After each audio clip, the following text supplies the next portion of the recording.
자, 우리 11번부터 볼 거죠? 37페이지 11번. 다음 판례의 내용 중 틀린 것은 부정행위를 용서하는 대가로 손해배상과 아울러 가정에 충실하겠다고 서약하면서 부동산을 양도하되 부관계를 유지되는 동안에 임으로 처분할 수 없다고 제한을 붙인 약정은 거기다 미실 주세요. 부부관계를 유지되는 동안에 임으로 처분할 수 없다고 제한을 붙인 약정은 그 약정은 유효해요. 그 약정이 무효가 아니에요. 반사의 질서가 아니에요. 반사의 질서라고 볼 수 없다. 그 얘기는 뭔 말이냐면은 자, 중요한 토지를 자기 부인한테 넘겼어요. 넘겼는데 그 부인이 쉽게 그냥 팔아먹어버리면은 이거 큰일 날 일이야. 그러니까 당신이 꼭 팔아먹고 싶으면은 나의 동의하에 팔아먹게 한다. 나한테 연락을 해줘야 한다. 뭐 이런 식으로 제한을 붙이는 거. 그렇다고 해서 못 팔아먹는 게 아니거든. 또 부인 것이 아니란 얘기가 아니거든. 그렇기 때문에 그건 반사의 질서가 아니다 그럽니다. 오케이? 이해 갑니까? 반사의 질서가 아니에요. 우리 여기 나왔는가 한번 확인해 볼까요? 그 얘기는 안 나왔는가 보네? 나왔어요? 반사의 질서 아닌 걸로 나왔어요? 우리 책에 그 정리한 것에는 나왔어. 네? 어디? 63페이지 2번?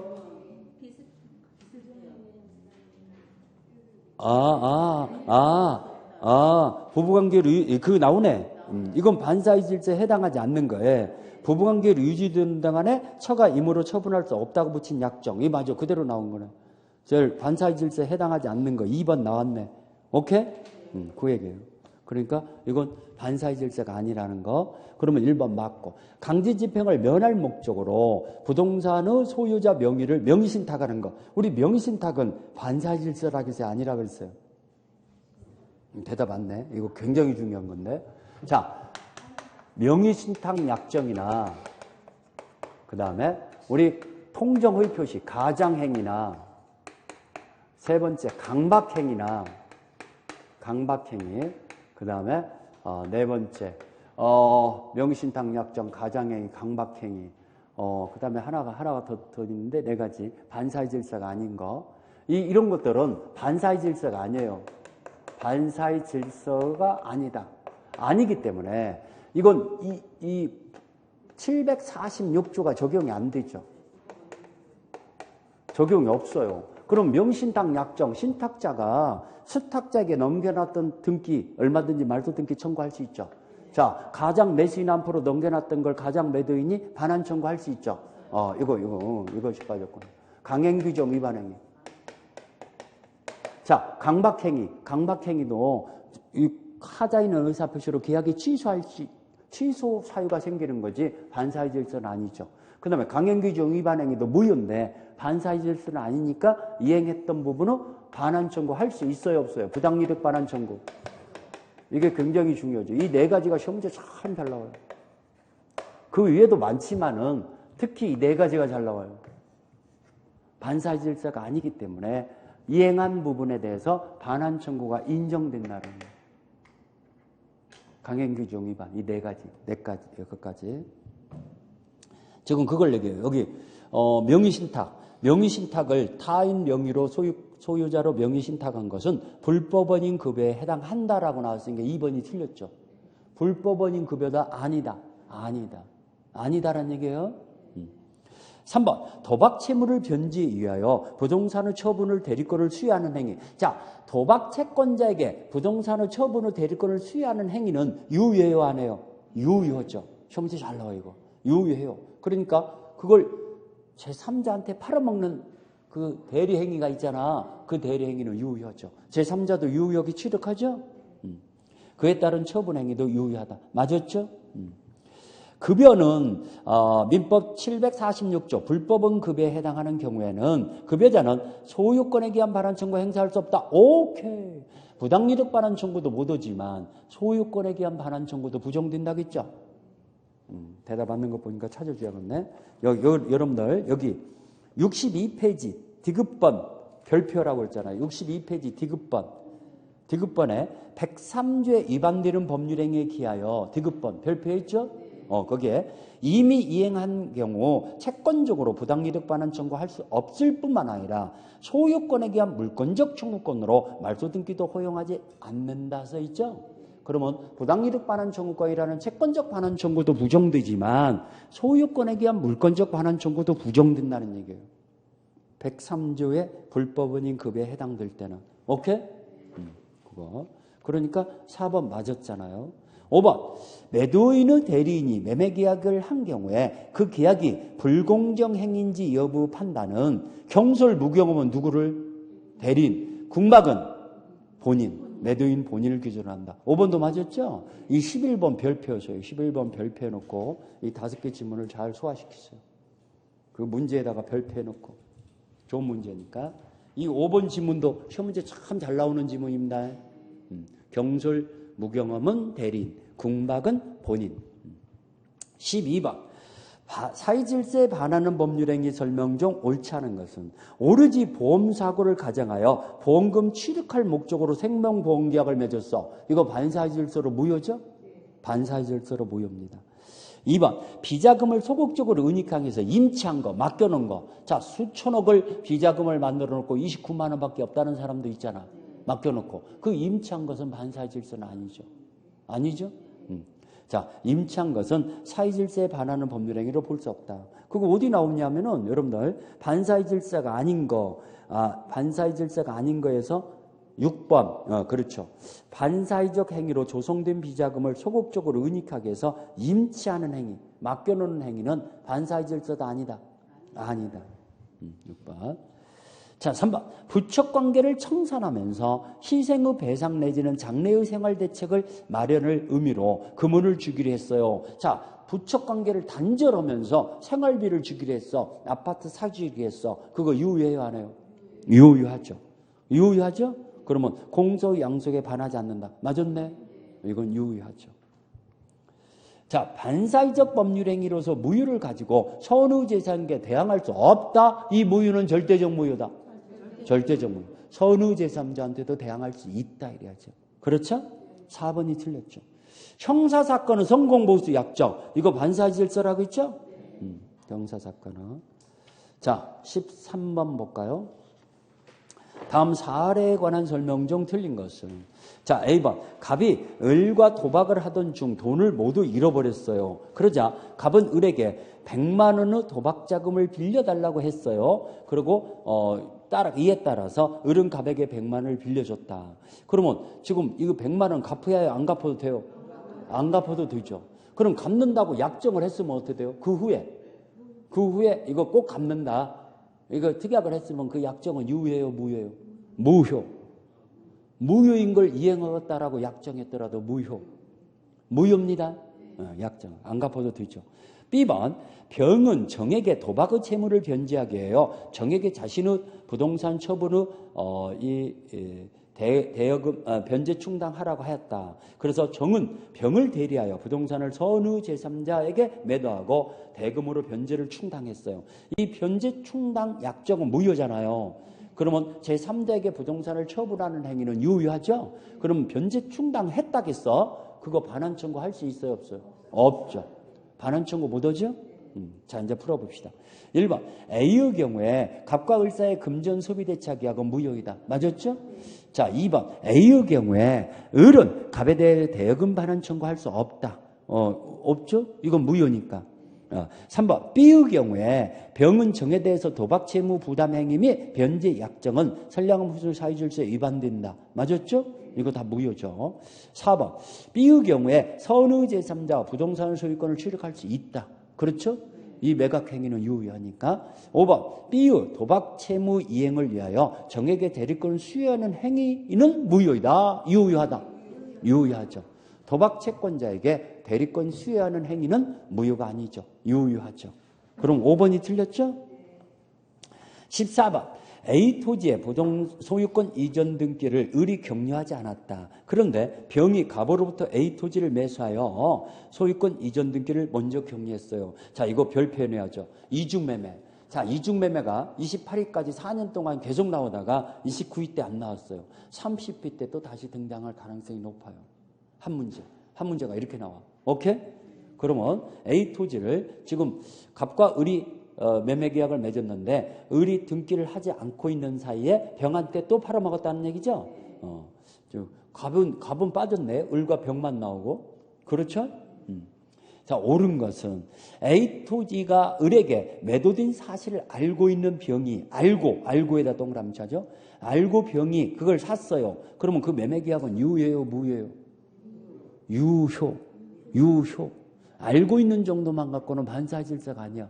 알면서 요청해. 그렇죠. 적극적 가담. 적극적 가담이 바로 알면서 요청했어야 한다는 얘기예요. 적극적 가담은 알고 있는 것 갖고는 적극적 가담이 아니에요. 요청. 이게 적극적 가담이에요. 이랬을 때 반사의 질서예요. 그러면 알고 있는 것 갖고만, 알고 있는 병이라고만 나왔죠? 병은 취득하죠. 그럼 매매계약이 무효이다 나왔으니까 1번 틀렸죠? 2번. 자, 매수인 병이 매도인의 배임행위에 적극 가담했다. 여기 나오죠? 그러면 각과 병 간의 매매 행위는 무효인데 병이 A 토지를 다시 선의정에게 팔아먹었어. 그러면 이 무효는 절대적 무효죠. 선의 정도 취득을 못 하죠. 그렇죠? 취득할 수 없다. 2번이 맞았네. 2번이 맞았죠. 선의 정도 취득할 수 없죠. 5번 선의 병이 을에 대하여 A 토지의 명도를 청구한 경우 을은 갑에 대해서 손해배상 채권을 피담보 채권으로 하여 유치권 성립을 주장하여 명도를 거절할 수 있다? 말도 안 되죠. 유치권은 안 생기죠. 유치권은 결련관계가 있어야 하는데 이 손해배상 채권에는 결련성이 없어요. 유치권 안 생깁니다. 자, 4번. 을은 매도인의 배임행위에 적극 가담한 병에게 직접 소유권 이전 등기의 이전을 청구할 수 있는 법률 요건이다. 자, 이거 매도인 배임행위에 적극 가담한 병에게 직접 소유권 이전 등기를 청구할 수 있어요? 청구할 수 없어요? 없죠. 병한테 적극 가담했더라도 자기가 소유권자가 아니잖아요. 그러면 직접 청구를 못해요. 그 대신 매도인을 대의해서 말소 등기 청구할 수 있죠? 그러면 직접 손해배상은 청구할 수 있습니까? 적극 가담한 병한테? 예, 오케이. 그렇죠. 손해배상은 직접 청구할 수 있어요. 등기는 대의 행사해야 하지만 손해배상은 직접 청구할 수 있죠. 자, 아무튼 4번 틀렸고 5번. 만일 병이 무대리인의 지위로서 자, 여러분들 적극 가담 여부는 대리인을 기준으로 판단해요? 본인을 기준으로 판단해요? 적극 가담 여부는 반사의 질서 여부는 이게 반사의 질서죠? 대리인을 기준으로 판단하죠. 그러면 자, 이거 보세요. 갑과 을이 이 토지를 지금 제1의 매매가 이루어졌는데 이 무라는 대리인을 통해서 이 병이 제2의 매수인이야. 이게 제2의 매수인이야. 그래서 등기를 넘겨받았어. 근데 이자는 선이야. 선인데 이 대리를 통해서 샀어. 근데 이자가 적극 가담했어. 그러면 이 적극 가담했을 때 이 사람이 선일 때 취득하냐 못하냐? 못하죠. 반사의 질서 여부는 누구를 기준으로 판단한다? 대리인. 그러면 대리인이 적극 가담했을 때는 본인은 전혀 몰랐어. 그래도 무효입니다. 그걸 아냐면 5번. 만일 병이 무대리인의 지위로 계약을 체결했다면은 적극 가담하였다 하더라도 자, 갑의 행위에 적극 가담했어요. 이게 이제 거꾸로 써놨네. 이게 지금 병이고 이게 무고. 그렇죠? 병이 대리인의 자격으로서 무부동산을 사줬다는 얘기죠. 그랬을 때 그러면 본인 무가 그 사실을 몰랐던 경우 무는 소유권 주장할 수 있다. 취득 못한다. 이 대리인이 적극 가담했으니까 무도 취득을 못하죠. 오케이? 14번 잘 별표해놓고 소화시켜야겠는데 우리 책에 다시 한번 정리하는 시간을 한번 가져볼까요? 우리 책에 이중매매가 잘 박스로 정리를 잘 해놨잖아요. 여기 60페이지 박스 있죠? 다시 한번 우리 한번 확인해 봅시다. 이중매매 문제다 해갖고요. 원칙은 제2의 매매 계약이 유효하죠? 원칙은 유효하니까 여기 1번의 원칙에서 세 번째 줄 제2의 매수인은 선악을 불말하고 소유권 취득한다. 악이라도 취득하죠. 거기에 속지 마세요. 그 다음에 무효가 되는 경우다. 제2의 매수인이 첫 번째 줄 매도인의 배임행위에 적극 가담한 경우에는 라고 나왔죠? 반사의 질서에 해당하여 무효라는 거. 그렇죠? 그러면 여기에서 다섯 번째 줄. 이 무효는, 이때의 무효는 절대적 무효이므로 제2의 매수인으로부터 다시 취득한 제3자는 서느라도 권리를 취득할 수 없다 나왔죠? 그 다음에 3번의 1번. 제1의 매수인은 매도인을 대의하여 이 제2의 매수인의 등기를 말소 청구할 수 있으나 직접 말소 등기 청구할 수는 없다. 오케이? 그 다음에 2번의 세 번째 줄. 자, 우리 채권자 취소권 행사할 수 있다, 행사할 수 없다. 자, 우리 제2의 매수인은 채권자 취소권 행사 못 한다겠죠?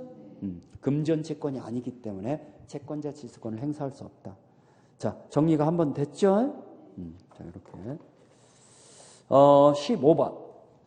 반사이적 법률행위에 관한 설명으로서 옳지 않은 것은 명신탁 약정. 이거. 명신탁 약정은 반사의 질서에 아니에요. 이 네 가지가 참 잘 나와요.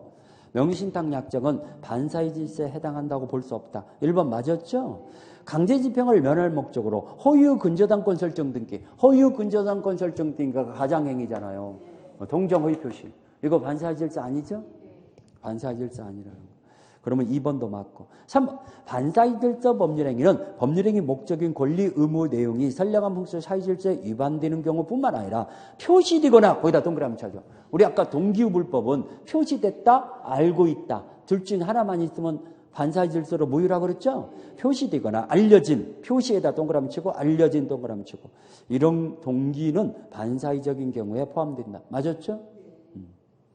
부동산 이중매매에서 무효가 되려면은 배임행위의 제2의 매수인이 적극 가담한 경우에 한다. 맞았죠? 5번. 법률행위가 단지 성립과정의 불법적 방법에 사용하는 데 불과할 때, 이게 성립과정의 불법적 방법에 사용하는 게 불과한 때 거기다가 강박행위 이렇게 써놓았어요. 그게 바로 이거예요. 불법적 강박행위가 이루어졌다는 거예요. 이 강박행위는 이거 반사의 질서에 아니에요. 이것은 반사의 질서 행위로서 무효이다. 이렇게 나왔으니까 틀렸죠. 지금 강박행위라는 말이 생략됐을 뿐이에요. 지금 5번이 강박행위를 말하는 거예요. 오케이? 강박행위. 강박행위는 반사의 질서가 아니라는 거. 자, 그거 얘기했습니다. 우리 또 16번. 불공정한 법률행위의 설명 중 옳지 않은 것은 경매는 법률행위예요. 법률의 규정이에요. 법률의 규정이죠. 그러면 불공정행위는 적용되지 않죠. 불공정한 법률행위는 법률행위만 적용되거든요. 1번 맞았죠? 폭리행위가 악의가 없거나 급부와 반대급부가 현저하게 불균형이 존재하지 않으면 불공정행위는 인정되지 않는다. 그렇죠. 자, 폭리자가 이용하려는 의사가 있어야 없어요? 악의가 있어야죠? 또 급부와 반대급부가 현저하게 불균형이에요. 그러면 이 불균형의 판단은 주관적으로 판단해요? 객관적 가치로 판단해요? 그렇죠. 거래상의 객관적 가치로 판단한다. 객관적 요건이라는 거. 불균형의 판단은. 자, 3번. 대리행에서 무경험은 누구를 기준으로? 대리인. 궁박은? 본인. 그러면 3번도 맞았네. 4번. 매매계약이 약정된 매매대행이 과다로 인해서 불공정행위로 무효가 됐는데, 자, 공정한 행위로 허기로 합의가 되는 경우 있잖아. 그럼 무효행위 전환의 규정이 적용될 수 있냐? 전환이 뭐죠? 바꿔버리는 거. 바꿀 수 있어요, 없어요? 있죠. 자, 무효행위 전환 138조가 적용될 수 있다. 맞았죠? 5번. 계약 체결 당시에 불공정행위가 아니더라도 사후에 외부 환경의 급격한 변화로 자, 큰 손실을 입게 되는 큰 이익을 발생하게는 불공정행위에 해당돼야 안 돼요? 안 되죠. 왜? 불공정의 판단 시기는 법률행위 시점이죠. 근데 사후라고 나왔잖아. 그러면 매매계약을 할 당시에는 공정했기 때문에 불공정행위가 적용될 리가 없죠. 오케이? 자, 우리 교과서가 그게 어디에 나오냐면은 여기 66페이지 제일 위에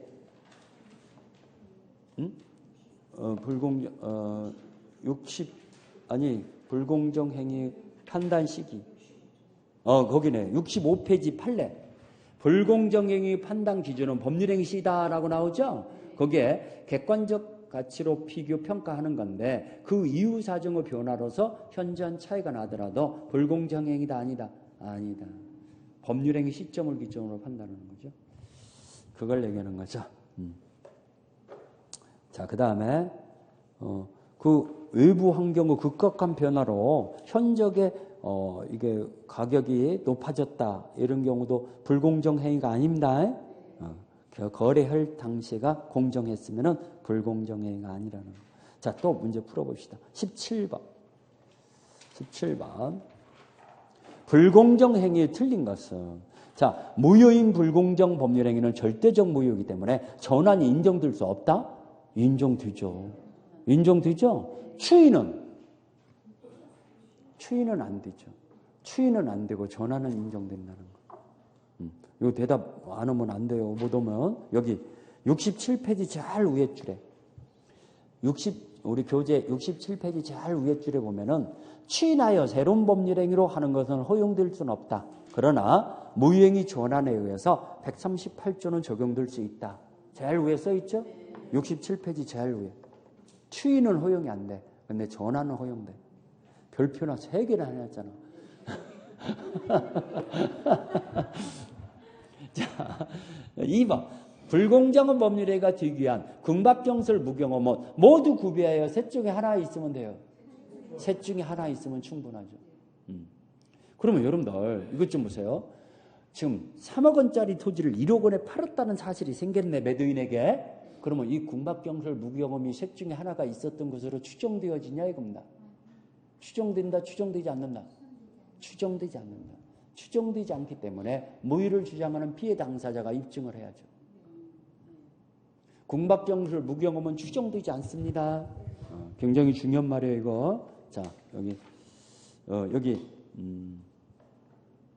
궁박정설 무경험은 추정되지 않는다. 어디 나오는데? 66쪽. 추정되지 않는다. 어디 제일 위에 나오네. 자, 여기 궁박정설 무경험이 추정하거나 궁박 상태가 인정되는 건 아니다 써있죠? 이런 거 추정되지는 않는다. 그래서 무효를 주장하는 자가 일일이 다 입증해야죠. 오케이? 추정되지 않는다는 거. 자, 그 다음에 3번. 불공정한 법률의 요건에 관한 증명 책임은 무효를 주장하는 자에게 있다. 그런다고 그랬죠? 금방. 궁박은 경제적 요인에 한정되지 않고 정신적, 심리적 요인도 다 포함하죠? 불공정성의 판단 시점은 어느 시점? 법률행위 시점. 자, 우리 불공정 법률행위가 두 문제인데 16번 문제가 더 좋네요. 그러니까 16번 문제에다가 별표해 놓으세요. 대표적으로 하나 써 별표해 놓으세요. 그래서 왜 이렇게 별표를 하면 좋은 점이 뭐냐면은 나중에 급하잖아요. 한번 총 정리하고 싶어. 시간은 별로 없어. 별표만 딱딱 풀고 가세요. 그냥 쫙 넘기세요.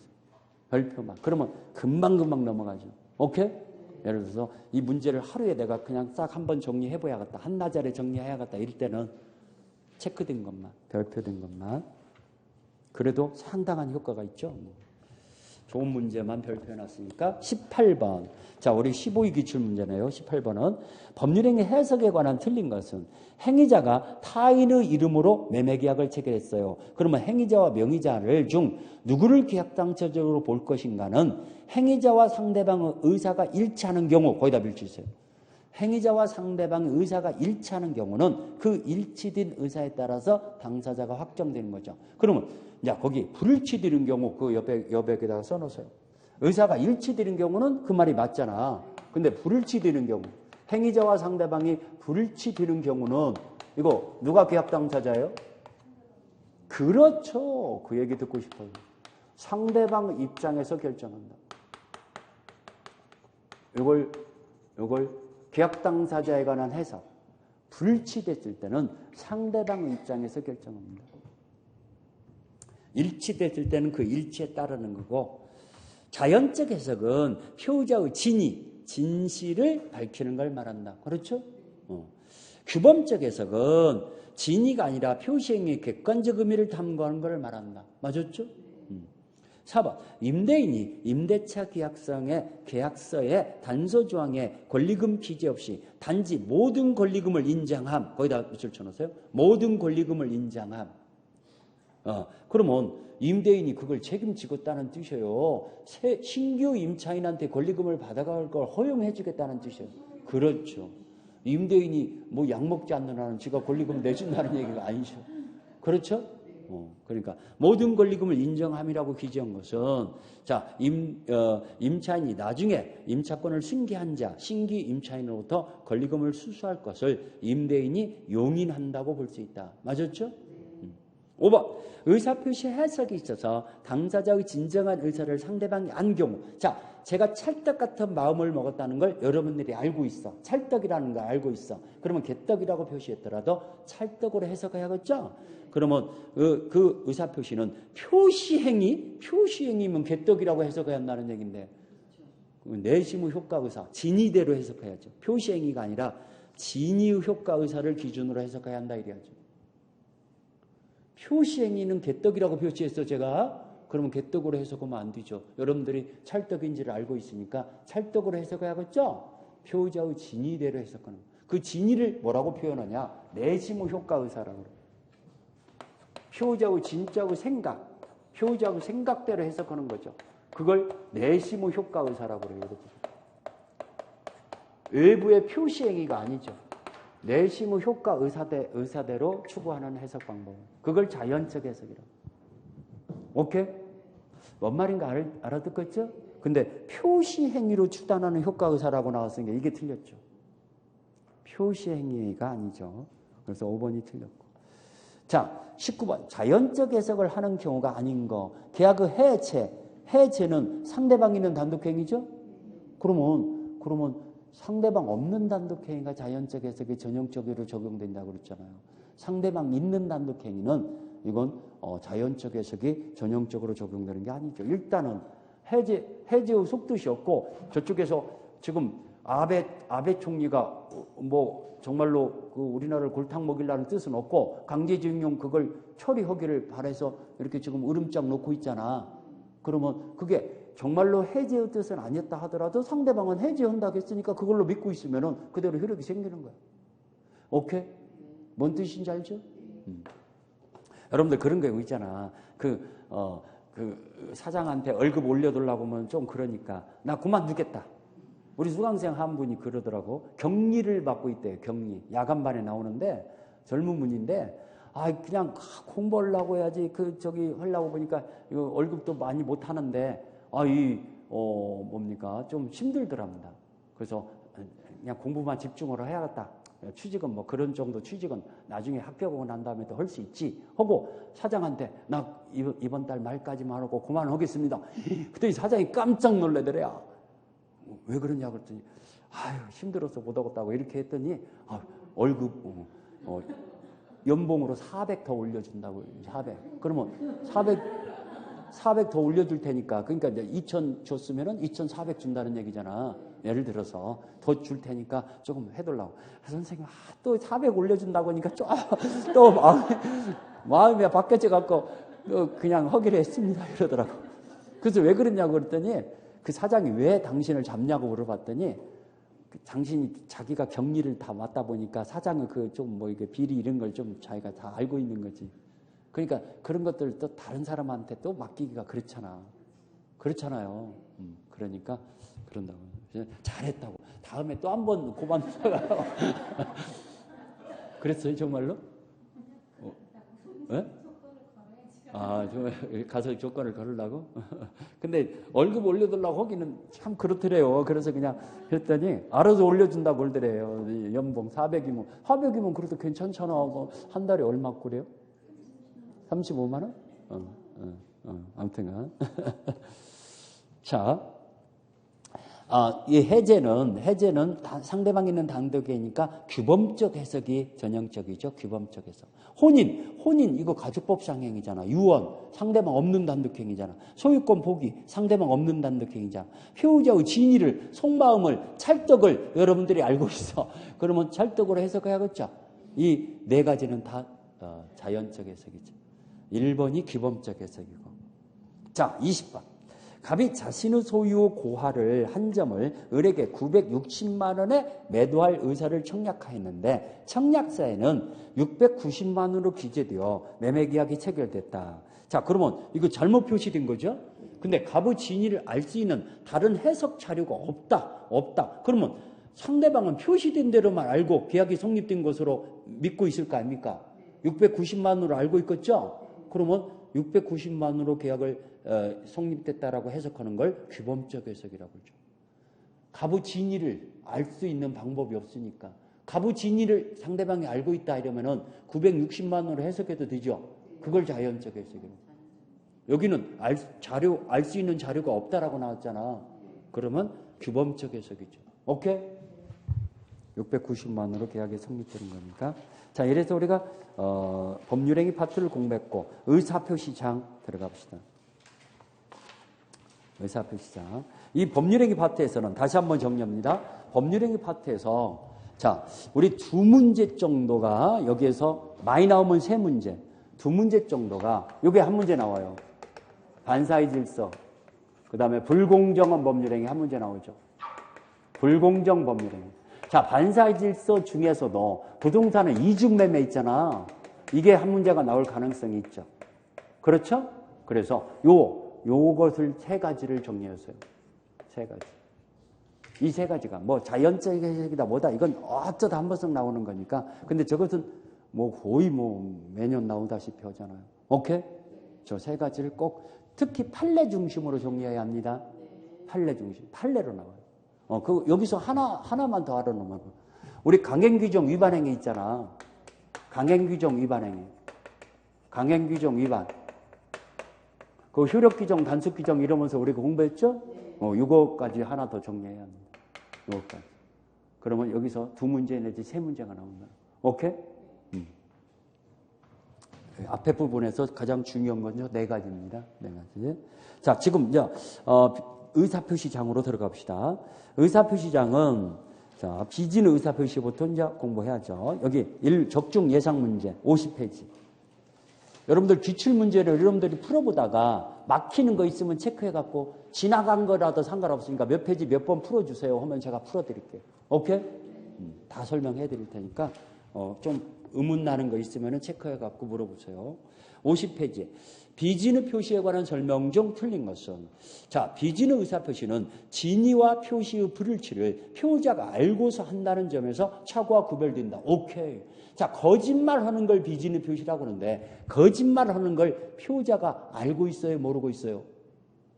뭐 여러분들 거짓말할 때 몰라요? 거짓말한다는 걸 알아요? 몰라요?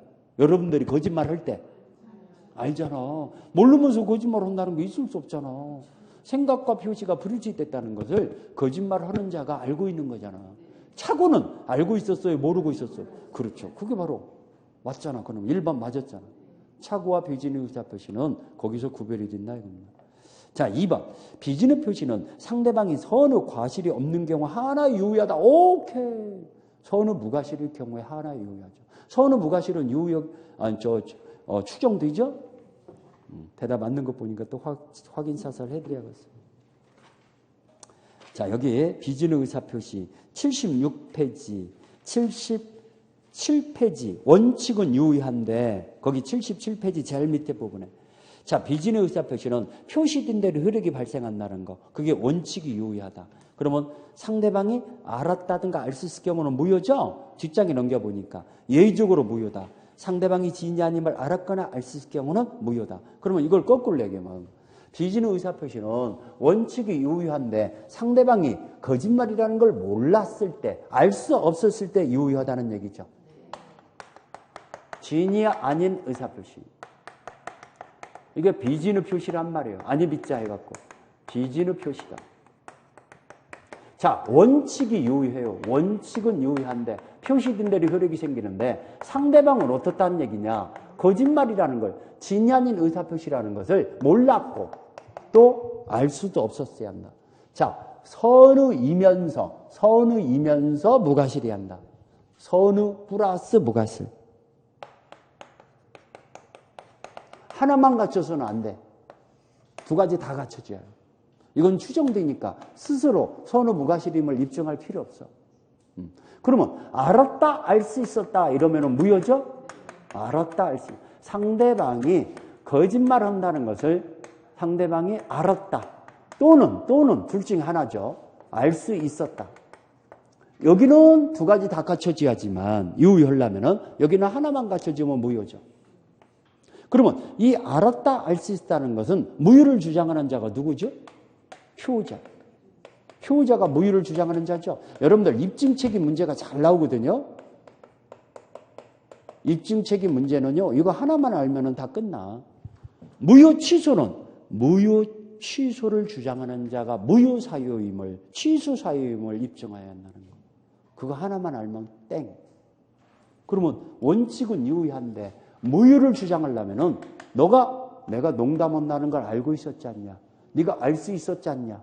라는 걸 입증하면은 무효를 주장할 수 있다는 얘기죠. 오케이?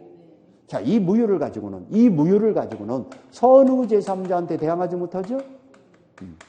선의 제3자에게 주장하지 못한다. 그럼 무효임을 주장하지 못한다는 얘기는 이자한테는 유효하다는 얘기죠? 그러면 이게 시험 문제 잘 나와요. 선의기만 하면은 보호가 되는 거예요. 선의 무과실이 있어야 해요. 선의 과실이 있는 제3자는 보호가 돼야 한대요. 무과실까지 요하지 않아요. 과실이 있어도 상관없어요. 왜 여러분들이 이걸 잘 틀리냐? 지금 여기는 제3자를 얘기하는 거거든? 근데 선생님, 무과실까지도 필요하다겠지 않습니까? 이건 제3자예요, 상대방이에요. 그렇죠. 여기는 제3자는 선의만 하면은 돼. 그렇지만 상대방은 선의 무과실이 있어야 유효해요. 제3자는 선의 과실이 있어도 유효해요. 시험 문제 잘 나와요. 오케이? 상대방과 제3자가 틀려요, 지금. 틀려. 주의하시라. 그래서 78페이지 예의. 상대방이 진야님을 알았거나 알 수 있었을 경우 무효이다. 그 악의 과실 세 번째 줄에 그 무효를 주장하는 자가 입증 책임이 있다. 무효를 주장하는 자가 표의자죠? 그게 78페이지 지금 예의를 보고 있죠. 자, 그래서 이것이 여러분들이 잘 틀리니까 우리 책에 체크 플러스 해갖고요. 78페이지 책에 그 마지막 체크 플러스 박스 있잖아. 거기에 잘 써놨어. 거기 봐봐. 진야는 아님을 상대방이 알았거나 알 수 있을 경우는 무효인데 상대방 악이 또는 과실이 있어야 무효다라고 나오죠. 근데 그러면 상대방이 선의 그리고 무과실이야만 유효하다는 거예요. 선의 앤드 여기 선의 앤드 무과실이야만 유효고 악이 또는 과실 둘 중에 하나만 있으면 무효고 이걸 잘 그려놓았죠.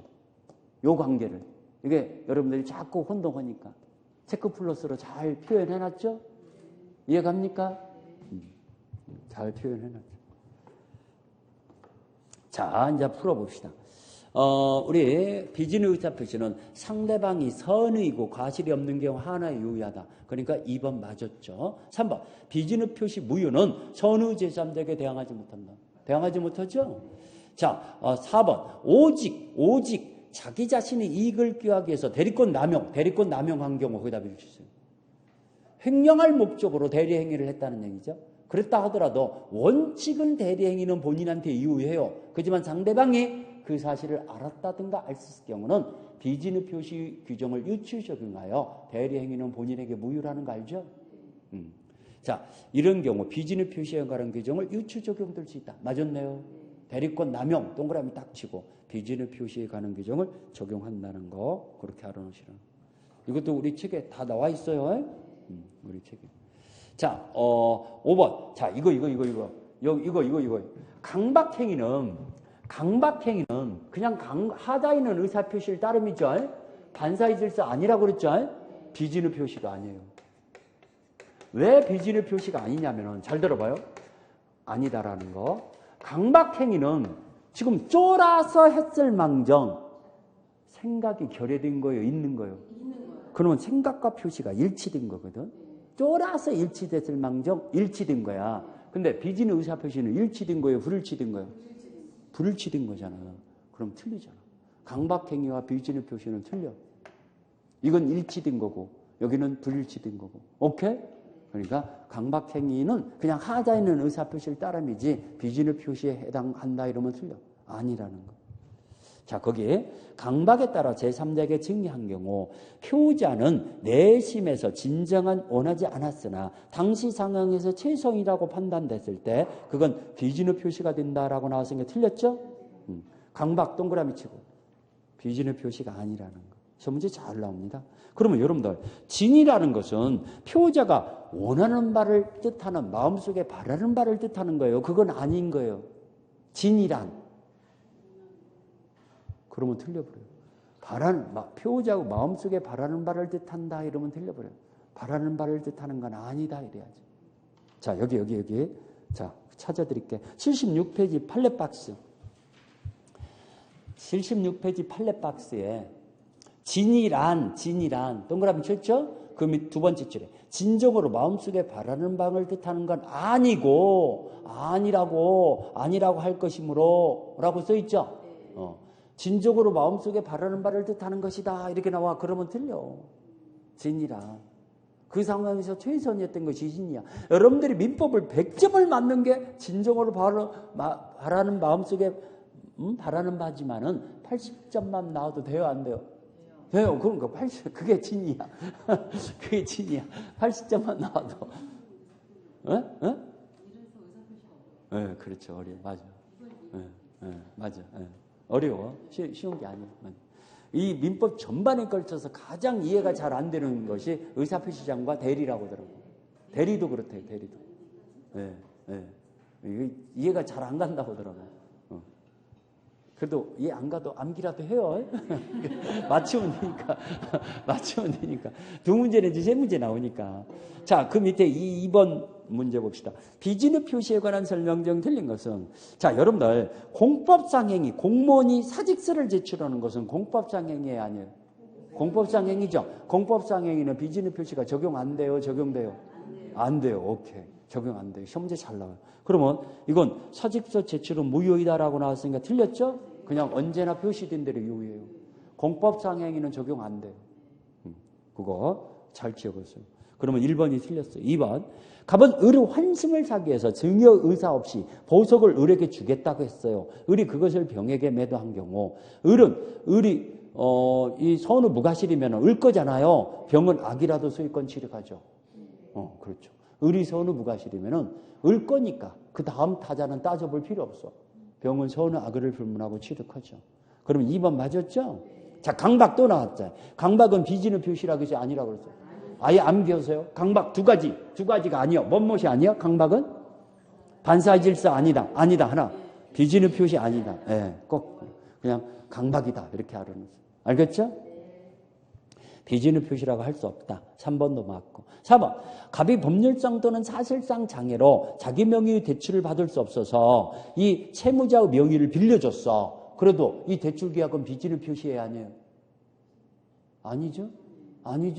그러니까 대출 계약은 명의자가 책임져야죠? 자, 여러분들 여기 77페이지 판례박스. 77페이지 판례박스. 대출 절차상의 편의를 명의를 빌려준 행위가 비진의 표시에 해당하지 아니한다고 본 사례다 써있죠? 그럼 명의자가 대출금 채무를 부담하는 거죠.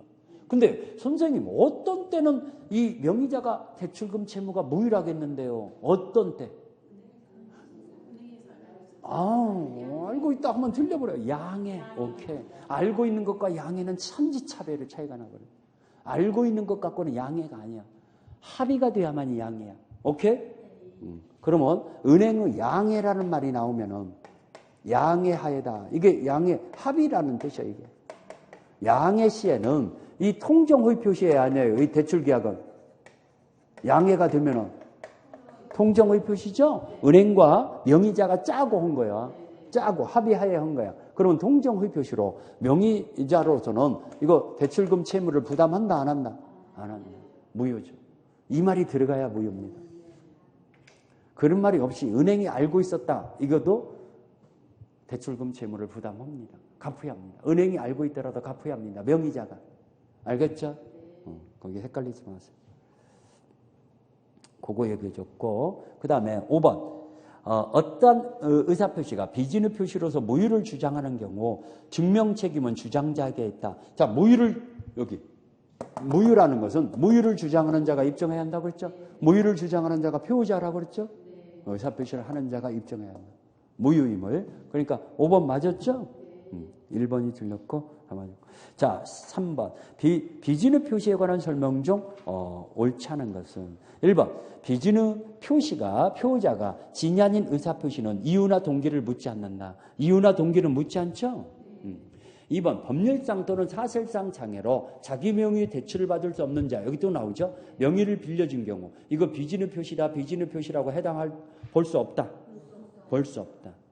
자, 3번. 비진의 표시에서 재산의 이전이 상대방의 재산권을 취득하기 위해서는 선의임은 족하고 무과실은 요구되지 않는다? 여기. 상대방은 선의임은 족해요. 무과실까지도 있어야 해요. 선의 앤드 무과실이 한다고 했어요. 그러면 3번이 틀렸죠? 3번이 틀렸어요. 4번. 제3자와 관련하여, 이 뭡니까? 선의 악의 증명 책임은 누가 있다? 표자. 제3자 악이라는 것을 표자가 입증하면 모유를 주장할 수 있죠. 제3자는 선으로 추정되니까. 그렇죠? 자, 상대방 없는 법률행위에서는 비진의 표시를 하면은 언제나 유효하다. 상대방 없는 단독행위는 상대방이 알았다든가 알 수 있을 경우가 없잖아요. 그러면 언제나 유효하죠. 그렇다고 해서 이렇게 나와요. 자, 비진의 표시에 관한 규정은 상대방 있는 단독행위는 적용되지만 상대방 없는 단독행위는 적용 없다. 이렇게 나와. 그럼 맞았어요? 틀렸어요? 틀렸죠. 상대방 있든 없든 다 적용돼요. 다만 단서 규정이 알았다든가 알 수 있을 경우가 있을 수 없으니까 언제나 유효하다 이래야죠. 오케이? 그게 바로 우리 교과서 여기 79페이지 4번에 적용범위 1번 있잖아요.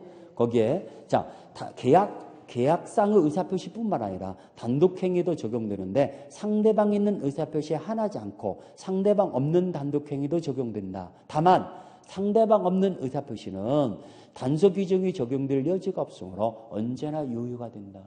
아주 이쁘게 써있죠? 그렇게 확인 사설을 해보면 좋죠. 자, 그러다 보니까 비진의 표시가 세 문제인데 그래도 2번 문제가 가장 좋은 것 같죠? 그 중에 하나, 2번 별표해놓으세요. 하나만 별표해놓으세요. 대표적으로. 자, 우리 조금 쉬었다가 통정의 표시를 4번부터 풀어봅시다. 그렇죠?